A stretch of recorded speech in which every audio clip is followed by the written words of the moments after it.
Hello everyone, welcome back my channel. Gilligan's Island star Tina Louise suffered troubled childhood before Hollywood fame.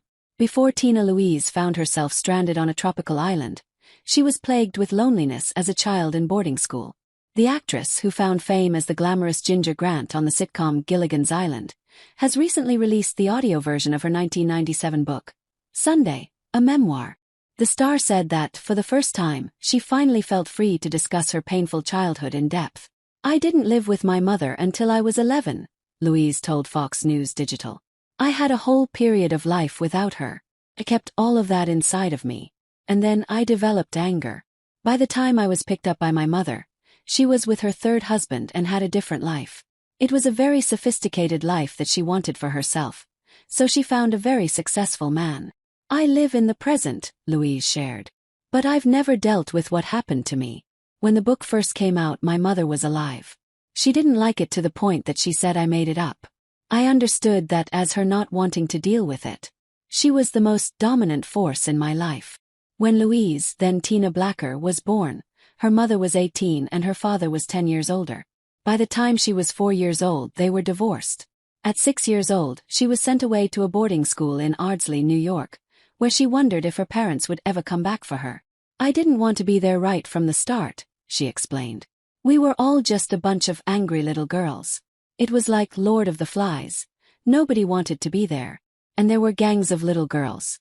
You were always going to find someone to pick on. I was told that my job was to hit this little girl. It was ridiculous. I never figured out why they chose me.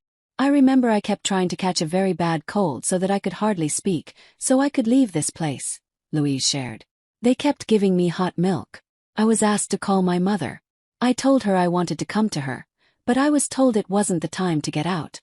I learned she was with her second husband, and he didn't want a little girl in the house. He just wanted to be alone with his beautiful wife." One student stabbed Louise in the wrist with a pencil. "A faint scar is still present," she said. When she was caught chatting with another little girl at night, Louise claimed a teacher made her stand alone in a pitch-black bathroom with spiders crawling on the ceiling. She described being slapped when she struggled to run a bath. Her closest friends were caterpillars she hid in a box under her bed. "They were taken away," she said. "They took everything away," Louise recalled. "My mother once brought me a doll, and that was immediately taken away in the night. I don't remember ever getting it back. You don't remember things like that. You just remember that it was taken away." Louise always prayed for Sundays. It was visiting day. She always waited for her parents that day, but they didn't always come. "I yearned for hugs," she said. "I don't think I knew what was going on. I just knew that it was painful." It wouldn't be until Louise was 8 years old that she was able to move in with her father and his new wife. She was elated. But her happiness wouldn't last long.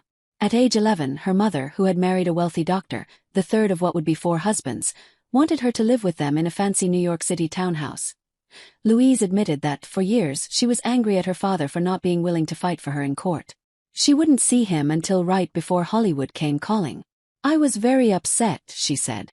"I could never even say his name. It couldn't come out of my mouth. I just expected him to do something about it. When I went to live with my mother, I couldn't believe that I had to tell him that I couldn't see him anymore. It's very strange, a strange thing to put something like that on me because I wanted to see him." At age 22, a grown-up Louise, who had started acting, went out in search of her father. "We had to establish a new relationship," she said. "It wasn't easy, but we had to rebuild." Her relationship with her mother was complicated. She was a vivacious person, but she had lost her mother when she was 3, Louise explained. So she had her problems.